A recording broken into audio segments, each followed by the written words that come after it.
Well, it's June the 9th, and I'll do a little update on everything that's happening. I think the big thing that's really occurred, which is perhaps more of an earthquake than maybe most people out there fully realize, is the announcement by Senator Joe Manchin that he opposes HR1, or called S1 in the Senate, the Democrat power grab bill.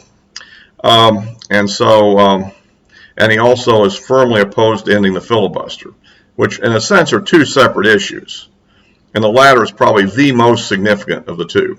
But again, if you like these videos, please subscribe, give me a like, because it helps out with the algorithm to get it out to people that haven't seen it before on YouTube, and so forth. And any comments are appreciated.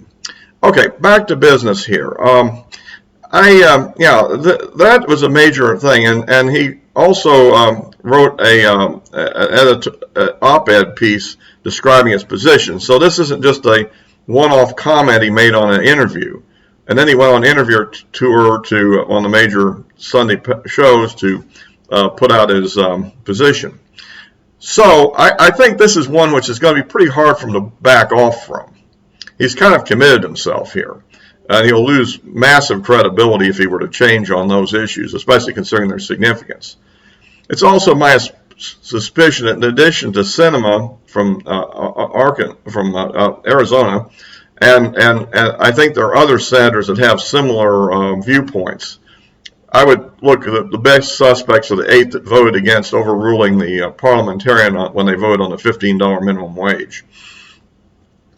And I don't think that all those people are necessarily against raising the minimum wage, but that's a stand for Senate procedures, because the smart Democrat realizes that if they don't maintain power from here on after, if they do this, then what's coming their way if they ever lose an election by one vote is pretty dramatic.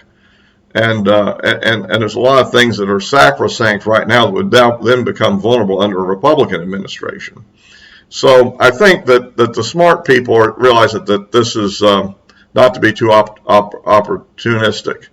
I guess some Democrats and the radical socialists believe that once they get in power, they'll never be removed, and many Republicans fear that's true too. But at any rate, it also is a recipe for an unstable country, I think, if a slim majority simply rules totally, completely.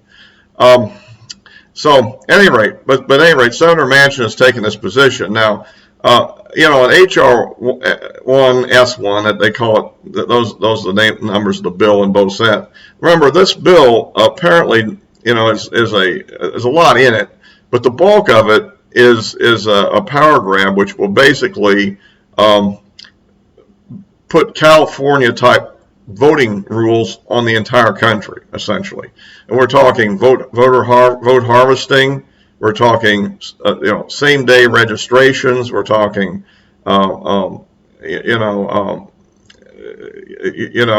public financing of campaigns, which could backfire on them actually. Banning voter ID. It's kind of a complete against everything the Republicans think about in terms of voter integrity. Mandatory mail-in ballot. So you add that all up, I think you have a situation where it's a bill that will get no Republican votes. So the only way it could be passed would be to end the filibuster, get every Democrat on board, and then have the vice president cast the deciding vote. And I think that has become a bridge a little too far, although they still say they're pushing for it. Senator Schumer has mentioned the idea of making some modifications, but I can't imagine any modifications that would be acceptable to the Democrats that would really make it worthwhile anymore. I mean, all the unacceptable features are really why they're for it. I mean, it's a large bill, and I'm sure there's other things in it, some of which may even be good, but that's kind of beside the point. But anyway, I think that's essentially the issue on that. But it goes beyond that in terms of this massive spending program that President Biden has been pushing. And of course, the negotiations, again, with the Republicans broke down. I think the Republicans have moved up to basically the $1 trillion mark, more or less, last I heard that the Democrats were still at 1.7 trillion. So one would think there could be a compromise, but again, part of it's the Republicans want to pay for it with unspent funds that are appropriated for COVID but not spent. On the other hand, the Democrats apparently want to keep that money for other ulterior purposes while spending even more. The irresponsibility of the Biden administration on fiscal matters is just stunning. I mean, I think that was one of the downsides of Trump, I think, was that he was a little bit loosey-goosey on spending. One of the few things I tend to disagree with him on. The Democrats have gone into overdrive on the subject. And this is obviously is creating a massive debt in a very short period of time for no really useful purpose. A lot of their political ideas. And the problem is a lot of the things that the Democrats are advocating are not one-time expenditures. It's one thing to go off and spend a couple of $1 trillion on a one-time issue and go in debt that much. It's something else to set up ongoing programs that are going to require that kind of spending forever, or else reaping severe political consequences if you try to reverse it. And that's the sort of thing that the Democrats are trying to do in this kind of fake infrastructure. While a lot of these programs could have some merit to them, the problem is, are they really affordable given all the budgetary needs we have in this country right now? I mean, somebody's going to end up becoming the big loser if this gets passed. And I would urge the senior citizens to wake up and pay attention here, because you're likely to be the fall guy in this whole thing if it does happen. Of course, I doubt the AARP is going to tell you that, but but that is probably the case. So it'll be interesting seeing going forward if Manchin holds to his ground there. Now already he's getting attacked by all kinds of leftists, being accused of being a racist and all that sort of thing. That's essentially what these people do, and hopefully he stands in there. I definitely sent him an email yesterday commending his decision to stand firm on the filibuster, and I hope all you will consider doing so too. This is.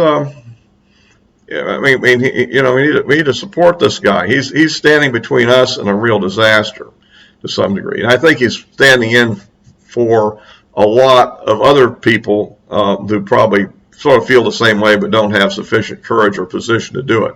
After all, he doesn't really have a large minority population in his state, so these kind of attacks won't be nearly as effective as they might be in other people's states. Although I think most of the ones that are standing firm are kind of somewhat more analogous states, some of them a little more so than others. But anyhow, but this is kind of it. And the other issue, of course, is the spending, which I think at some point the Republicans are probably going to have to reach some kind of a compromise on spending just to keep the Democrats from going completely cuckoo. I mean, a little bit of spending, as bad as it is not like undermining the entire constitutional structure. And, of course, behind this all is, I would tend to think that an HR1 bill, if passed, would probably meet serious court challenges, and major parts of it would get declared unconstitutional, which also has another problem. That would tend to push the Democrats toward their court packing situation. And given the only way they can probably pass HR1 would be to end the filibuster, you see where this goes to. The dominoes start falling at that point. And once you can do this, well, what else do you need to do? Pass a gun confiscation bill, have a full federal takeover of education, make critical race theory mandatory training. I mean, you get where I'm coming from here. This is a real kind of the big line of defense here for the moment. And what I've been termed the year of living dangerously, taking a little hint from the movie about Sukarno with Mel Gibson back in 1985. Because this is sort of where we are here. If we get through this year okay, and if the Republicans gain control at least of the House, then I think we might be on the verge of turning some of this around. But failure to do so, the country is going off in a very, very bad direction. Well, the other thing I'll hit while I'm still on here today is of course, a lot more has come out about Fauci and his his emails and the fact that he knew all the things that we've been saying all along were true, that most masks are not very effective, except for perhaps the N95 mask, but all the other routine masks really aren't that effective. They're too porous to keep the virus out. They might have a limited effectiveness against droplets, but not against the raw virus. And that they had strong suspicions that there was genetic engineering involved in the virus, and that definitely believe that they probably came from the lab. There's no evidence it transmitted directly from a bat to human. So it's amazing the degree to which the media and the social media has been filling us with lies for well over a year here, and now it's all kind of come undone on them. And a major embarrassment, but what can one say? I think I feel a little bit vindicated about the video I did some time back, several weeks ago, maybe a month or two now, about COVID as a bioweapon. It looks like that could have been spot on. And finally, I guess Kamala Harris's visit to Central America, where she was greeted with signs like Trump won and Kamala go home and keep out of our business. Kind of interesting, and yet she continues to maintain that she's been to the border, but she didn't go to the border. So that fiasco is ongoing, and for the moment it's unclear what could stop it. Perhaps a court order, but so far I know there's court cases, but none of them have really got to the point of issuing an order. So we'll have to see what happens. And the other question, of course, will it be obeyed if in fact it's issued, which is a major question. Well, I'll wrap this up for now. And by the way, also, if you look in the descriptions below, I do have my links to my social media accounts on Twitter, Gab, and Parler. And I do post on there, particularly, I think, mostly on Twitter, but on the others from time to time, too. And I do post these videos on there. So I'll close this for now. Until next time.